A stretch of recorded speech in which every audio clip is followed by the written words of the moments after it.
The massive Galactic Concordate survey ship drifted silently at the edge of our solar system.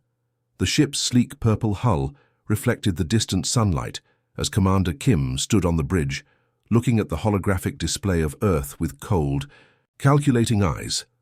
"Look at them," Commander Kim said, his tall figure casting a shadow across the command center. "They've barely left their own planet."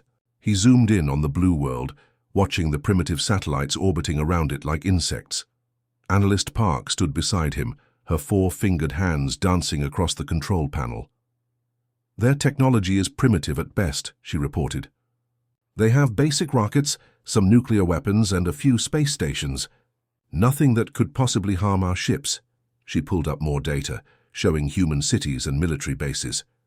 "Their weapons would bounce off our shields like raindrops." Kim's lips curled into what passed for a smile among his species. "Perfect. The High Council needs more workers for the outer colonies. These humans will make excellent additions to our labor force." He turned to his communications officer. "Send the diplomatic fleet. Standard procedure. Show of force, then negotiations." Within hours, 5 gleaming Concordate warships broke away from the main vessel, their engines flaring bright blue as they accelerated toward Earth. Without any warning or communication, they pushed through the atmosphere, massive ships braking, through clouds as they descended over major population centers. On Earth, military bases across the globe erupted into chaos. Warning systems blared as unknown objects entered restricted airspace. In an underground command center, General Cho stared at the radar screens in disbelief. "What are those things?" he demanded, watching as 5 massive objects positioned themselves over major cities. "Unknown, sir," a young lieutenant replied, hands shaking slightly. "They're not responding to any communication attempts." General Cho made a split-second decision. "Launch a warning missile. Aim near the lead ship, not at it. Just enough to—" Cho was serious about our airspace. A single missile streaked upward from a hidden silo, arcing toward the alien ships. By the standards of the Concordate, it was barely more threatening than a firework, a primitive projectile with limited explosive capacity. Aboard the lead ship, Captain Lee watched the missiles approach on his monitor. His mandibles clicked. Together rapidly, a sign of annoyance among his species. "They dare to threaten us?" he hissed. "These primitives need to understand their place in the galaxy." He turned to his weapons officer. "Target a small settlement, nothing major, just enough to show them the consequences of defiance." "Targeting coastal town, population approximately 15,000, the weapons officer confirmed. "Fire," Lee ordered casually, as if asking someone to pass the salt. From the underside of the Concordate ship, a beam of intense blue light shot downward. In an instant, the small coastal town of Bay Harbor vanished. Where homes, schools, and shops had stood moments before, there was only a smoldering crater. 15,000 lives, extinguished in the blink of an eye. The Concordate ships hovered, waiting. Based on their experience with other species, Captain Lee expected immediate surrender signals. The typical response was panic, followed by the planetary leaders begging for terms. In the underground command center, General Cho watched the live satellite feed in horror. They just wiped out Bay Harbor," he whispered. For a moment, silence filled the command room. Then General Cho's expression hardened. He reached for the secure phone that connected directly to the President. "Madam President, we are under attack by unknown forces. Bay Harbor has been destroyed." He listened for a moment, then nodded grimly. "Yes, ma'am, I understand." He hung up and turned to his staff. "The President is contacting other world leaders. In the meantime—" He took a deep breath. "Launch everything we have. This isn't a drill, this is war." Across the globe, a similar realization dawned. The aliens hadn't come in peace, they had come to conquer. Military bases worldwide sprang into action. Fighter jets scrambled, missile silos opened, and submarine commanders received the codes they had hoped never to use. The response wasn't coordinated at first. It was the instinctive reaction of a species that had spent centuries fighting among themselves, but would not tolerate an outside threat. Captain Lee watched in mild surprise as his sensors detected hundreds of primitive aircraft and missiles launching from multiple locations around the planet. "How unexpected," he remarked to his first officer. They're fighting back. He sounded almost amused. What the Concordat didn't understand, what they couldn't understand, was that humans had imagined this moment in countless stories and films. Humanity had prepared mentally for alien invasion long before it happened. And in those stories, humans never surrendered without a fight. The first wave of Earth's counterattack was about to begin, and the Galactic Concordat was about to learn that conquering Earth wouldn't be as simple as they thought. Communications Officer Han couldn't believe what he was seeing on his console. His three-fingered hands hovered over the control panel as data streamed in from all over the blue planet below. He blinked his large eyes rapidly, a sign of extreme stress among his species. "Commander," Han called out, his voice cracking slightly, "something unprecedented is happening. The humans, they've united their governments. All of them, Commander." Kim rushed over, his tall frame looming over Han's station. "Impossible. Our intelligence indicated they have hundreds of separate nation-states, constantly at war with each other." "Look at this," Han said, pulling up intercepted communications on the main screen. "They're coordinating attacks globally. They've established a unified command structure in under 6 hours." Kim's expression darkened. "How many ships are they launching?" "All of them," Han replied simply. "Everything they have, military and civilian craft. They're converting passenger aircraft into bombers. On the main view screen they watched as swarms of primitive Earth aircraft approached the Concordat ships. Missiles streaked through the sky. Most were easily intercepted by advanced defensive systems, detonating harmlessly against energy shields. "This is hardly a concern," Captain Lee said with dismissive confidence. "Their weapons cannot penetrate our defenses." But then something unexpected happened. A human fighter jet, already damaged and trailing smoke, didn't veer away as expected. Instead, it accelerated directly toward one of the Concordat ships, aiming for a shield generator node. "Evasive action," Lee shouted, but it was too late. The fighter slammed into the shield generator in a ball of flame. The shield flickered momentarily. "They're deliberately crashing into us," Tactical Officer Moon said in disbelief, her voice shaking. That pilot knew he wouldn't survive. It wasn't just one. Across the globe, human pilots were making similar sacrifices. When their weapons proved ineffective, they turned their aircraft into weapons themselves. Han monitored the human military channels, translating their communications for the command crew. Instead of retreat orders or surrender negotiations, he heard only determination and battle cries. "Their casualty acceptance parameters exceed anything in our database, officer," Moon reported, checking the historical records. "No known species willingly sacrifices themselves at these rates. It doesn't make sense." Commander Kim moved to Han's station. "What are they saying on their broadcasts?" Han hesitated. "It's disturbing, Commander. They're sharing stories of the destroyed settlement. They're calling it genocide. They're swearing vengeance." From his station, Han could access civilian broadcasts too. He watched as humans around the world embraced loved ones, then marched off to fight.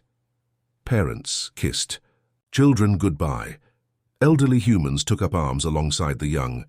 "They're not fighting like a species defending resources or territory," Han said quietly. "They're fighting like their very existence is threatened." "Because it is," Kim replied coldly. "Once we subdue them, they will serve the Concordat." But Han wasn't convinced. Something in the human response unsettled him deeply. In all the species the Concordat had encountered, none had responded like this. Most rational beings surrendered when faced with superior technology. They negotiated terms to ensure survival. Humans were different. They seemed to value something beyond survival. On the surface below, humanity's ingenuity revealed itself. When conventional weapons failed, they tried unconventional tactics. They targeted specific vulnerabilities in the Concordat ships, adapting their strategies when they discovered what worked. A small group of human submarines surfaced directly beneath one Concordat vessel hovering over the ocean. They launched every missile they had straight up, concentrating fire on a single point. The shields held, but the ship was forced to move to a higher altitude. "Look at these readings," Officer Moon said, pointing to her screen. "Their missiles are getting stronger. They're adapting them somehow, reconfiguring their nuclear payloads to generate electromagnetic pulses.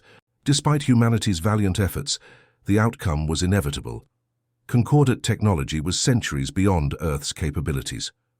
One by one, human military bases fell silent. Major cities surrendered to avoid destruction. The coordinated resistance fragmented into isolated pockets. 3 days after the initial attack, Captain Lee stood on the bridge of his command ship, surveying the now quiet planet. "Resistance has fallen below threshold levels," he announced. "Prepare landing parties for occupation. Tag suitable humans for processing into the labor pools." He opened a channel to Concordate High Command, light years away. The massive holographic face of High Commander June appeared before him. "The threat is neutralized," Captain Lee reported formally. "Earth is subdued. Integration can proceed according to standard protocols." High Commander June nodded in approval. "Excellent work, Captain. Establish processing centers and begin quota fulfillment immediately." As the communication ended, Han continued monitoring human broadcasts. Most major networks had been silenced, but smaller signals persisted. Hidden transmitters, emergency broadcasts, encoded military channels. The humans weren't surrendering. They were going underground, organizing, planning. Han wanted to say something, to warn Captain Lee that this wasn't over, but he remained silent. After all, what could primitives possibly do against the might of the Concordate? As occupation forces landed on Earth's surface, Han couldn't shake the feeling that they had awakened something dangerous. The humans had lost the battle, but the look in their eyes, captured on their own broadcasts, told him they hadn't accepted defeat. They were waiting, planning, and something in their fierce determination made Han shiver with unease. 3 weeks had passed since the Concordate forces established control over Earth. The initial resistance had been crushed, and processing centers now operated in every major city, sorting humans into categories for labor assignments throughout the Concordate's vast empire. The skies above Earth remained crowded with alien vessels, 5 capital ships and dozens of smaller craft maintaining the occupation. Officer Han sat at his communications station aboard the command ship, monitoring Earth's remaining broadcast frequencies. His job had become routine, identifying resistance communications and dispatching ground forces to eliminate the senders. He had grown accustomed to the desperate pleas for help, the coded military messages, and occasional bursts of defiance. But on this day, something different happened. Han was checking signal patterns when his console suddenly lit up with activity. Every indicator flashed red. He adjusted his headset, confused by the readings. "This can't be right," he muttered to himself, running a diagnostic. The equipment was functioning normally, which meant Han's scales paled to a light gray, a physiological response of fear among his species. His 3-fingered hands trembled slightly as he turned to the command deck. "Captain," he called out, his voice higher than normal. "Signal detected simultaneously on all frequencies, all of them. Every bandwidth, every channel." Captain Lee looked up from his tactical display with annoyance. "The resistance again? What now?" "No, sir. This is different. The signal is broadcasting across all communication channels simultaneously. That should be technically impossible for human technology." The bridge crew fell silent as Han activated the main speakers. The message that played was brief, clear, and chilling in its simplicity. "Do not fear human warship incoming." That was all. The message repeated once, then the frequencies went silent. Captain Lee's mandibles clicked rapidly, a sign of irritation. Another empty threat. They're becoming desperate. He turned to his tactical officer. "Locate the transmission source and destroy it. This is clearly psychological warfare." "Sir," Han interrupted, his voice still shaking, "the transmission didn't originate from Earth. Our triangulation puts it somewhere beyond the orbit of Mars." Captain Lee dismissed this with a wave of his hand. "A hidden satellite, then. Find it." But before Han could respond, Sensor Officer Tay called out from her station. "Captain, long-range scanners have detected something massive approaching the solar system." Her voice held disbelief. "It just appeared beyond Pluto's orbit. Nothing was there on our previous scan." "Show me," Lee demanded. The main view screen shifted to display the outer reaches of the solar system. At first, there was nothing but the darkness of space and distant stars. Then the computer enhanced the image and they saw it, a dark shape moving against the blackness, growing larger by the moment. "Size estimate?" Captain Lee asked. "Calculating now," Officer Tay replied. It's approximately twice the size of our command vessel." A murmur ran through the bridge crew.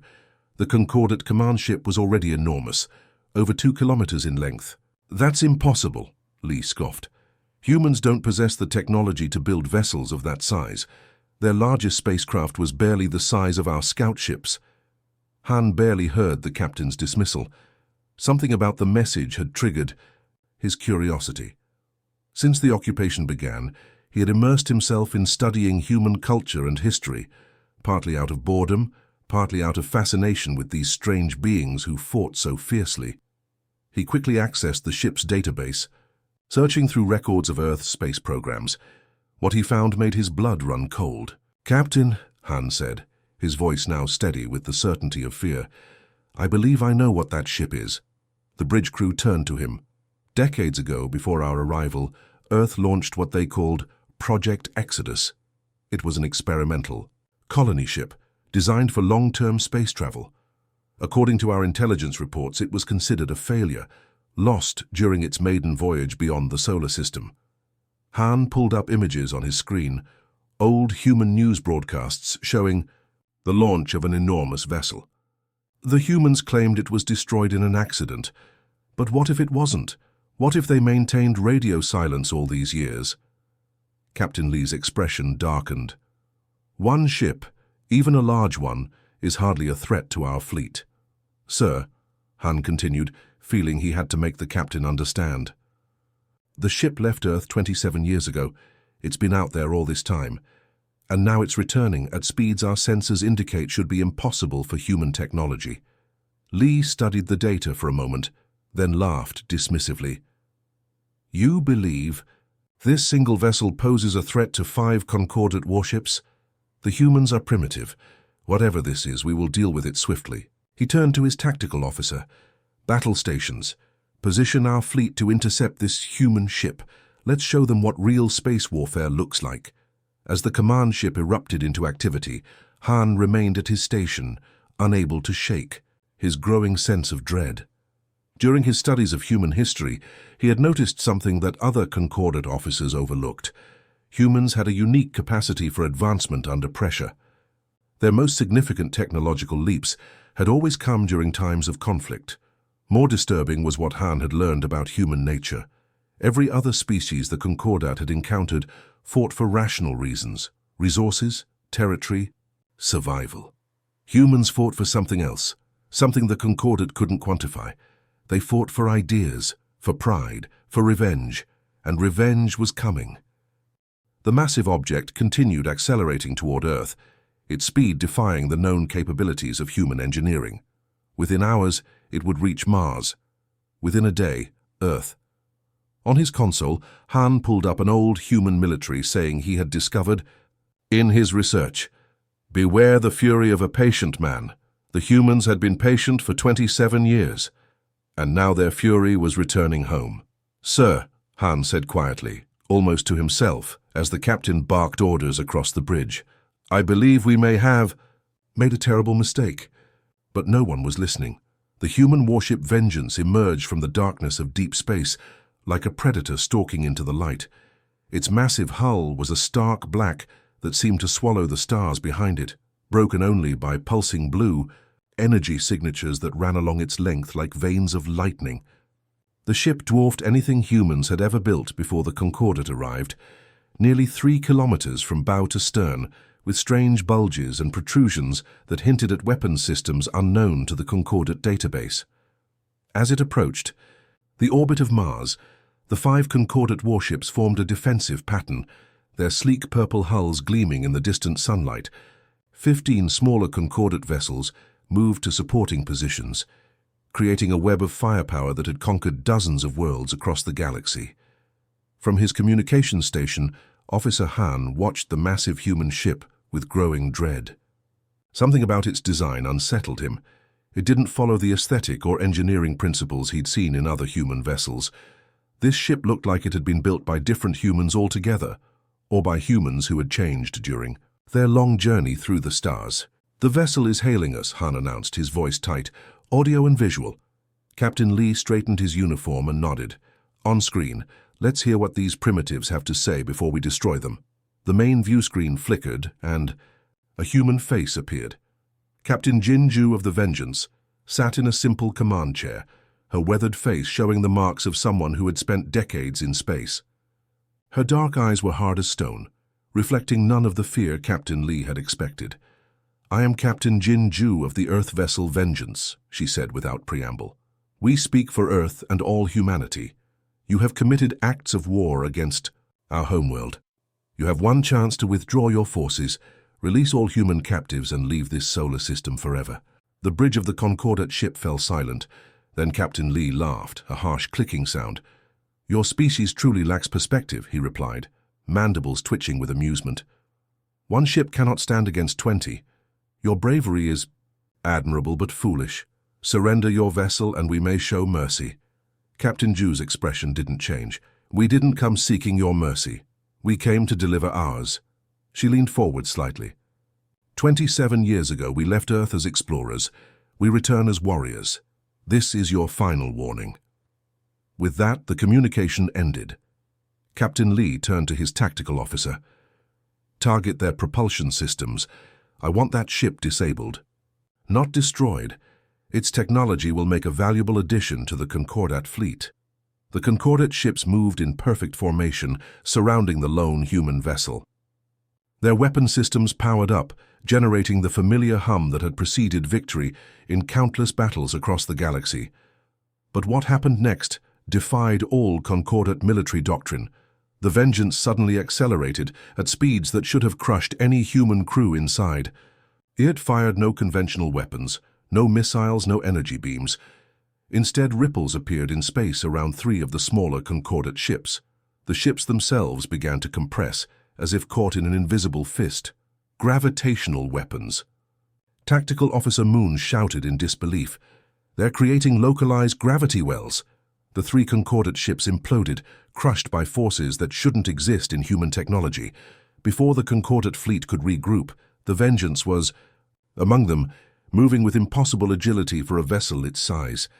Han watched in horror as the battle unfolded. The human ship fought unlike anything he'd ever seen. When Concordat beams struck its hull, the shields adapted, learning from each attack. Within minutes, those same weapons were barely affecting the Vengeance at all. "How is this possible?" Captain Lee demanded, his confident demeanor cracking as another Concordat vessel erupted in flames. "They're just humans." But these weren't the same humans they had so easily defeated weeks ago. The crew of the Vengeance had spent 27 years in deep space, apparently developing technologies that Earth had kept hidden from Concordat scans, or perhaps technologies they had discovered out among the stars. Most disturbing to Han was the way the human ship fought. It didn't maneuver defensively or try to minimize damage to itself. Instead, it deliberately took hits to reach more vulnerable Concordat vessels, sacrificing sections of its own hull to destroy enemy ships. "Their battle algorithm is like nothing I've ever seen," Officer Moon reported, her voice shaking. "They're not fighting to win, they're fighting to inflict maximum damage, regardless of cost to themselves." Han remembered the human cities, how ordinary civilians had taken up arms despite knowing they would die. This was the same spirit, but armed with technology that rivaled the Concordat's own. Within an hour, 11 of the 20 Concordat ships had been destroyed. The remaining vessels regrouped, surrounding the Vengeance in a last desperate attempt to overcome it. The human ship now showed significant damage, gaping holes in its hull, venting atmosphere and debris. Yet still it fought on. "We have them," Captain Lee declared as the trap closed. "All ships fire everything." Energy beams and missiles converged on the Vengeance from all directions. There was no way to evade, nowhere to run. For a moment, the human ship disappeared entirely within the blinding light of multiple explosions. When the light faded, the Vengeance remained, heavily damaged, but still intact. Its engines flared blue once more as it rotated slowly to face the Concordat command ship. "Impossible," Captain Lee whispered. A strange pulse of energy suddenly erupted from the Vengeance. expanding outward in a perfect sphere. As it passed through, each Concordat ship, all weapon systems went dead. Engines failed. Only life support and communications remained functional. The Concordat fleet drifted helplessly in space, completely at the mercy of the human vessel. "They've deployed some kind of electromagnetic pulse," Officer Moon reported, frantically trying to restart systems. "All offensive capabilities are offline." Han stared at his screen in disbelief. The humans could have destroyed them all at that moment, erased the entire Concordat fleet with whatever weapon had disabled their systems. Instead, a communication request appeared on his still-functioning console. "Sir," Han said quietly, "they're hailing us again." Captain Ju's face appeared once more on screen. This time Han could see blood trickling from a cut on her forehead. Behind her, humans worked frantically to repair damaged systems on their bridge. "Captain Lee," she said calmly, "your fleet is disabled. We could destroy you all with a single command." She paused, letting the words sink in. "Instead, we offer you something your kind denied us, a choice." The implications were clear. The humans had won, and in victory, they had shown restraint that the Concordat had never considered. Han looked at Captain Lee, whose mandibles now trembled not with anger but with fear. The human way of war, Han realized, wasn't just about fighting. It was about how you ended the fighting. And now the humans would dictate the terms. Officer Han walked slowly down the corridor of the human warship Vengeance, escorted by 2 tall human guards. He had been chosen as the Concordat representative for negotiations, partly because of his role as communications officer, but mostly because Captain Lee was too proud to face the humans himself. The interior of the Vengeance was nothing like Han had expected. Where Concordat ships were all gleaming metal and clinical precision, the human vessel felt almost alive. The walls pulsed with subtle blue light, and Han could feel a slight vibration beneath his feet, not the mechanical hum of engines, but something more organic, as if the ship itself was breathing. The guards led him to a large circular room. Unlike the ostentatious chambers where the Concordat conducted diplomatic meetings, this room was simple and functional. A round table dominated the center, with viewports showing the disabled Concordat fleet drifting helplessly against the backdrop of stars. "Wait here," one of the guards said, leaving Han alone in the room. Han took the opportunity to study his surroundings more closely. On one wall hung a large map of what appeared to be star systems, dozens of them, with certain planets marked in red. Another wall displayed what looked like family photos, smiling humans of all ages, standing before landscapes Han didn't recognize. Not Earth landscapes. Something about these images disturbed him deeply. The door slid open and a human woman entered. Commander Song walked with the confidence of someone who had nothing to prove. Her face bore the weathered look of a veteran soldier, with small scars near her left eye. But it was her eyes themselves that caught Han's attention, dark, penetrating eyes that seemed to have witnessed the end of worlds. "Officer Han," she said, not bothering to introduce herself. "Please sit." Han lowered himself into a chair designed for human anatomy, feeling awkward and off balance, a physical reminder of how the power dynamics had shifted.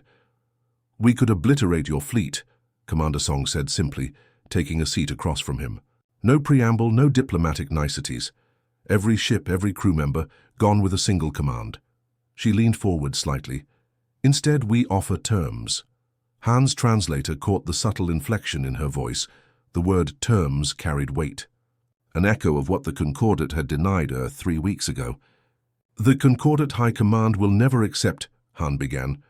"The Concordat High Command isn't here," Song interrupted. "Their ships are disabled. Their ground forces on Earth are being neutralized as we speak. They will accept our terms, or they will perish.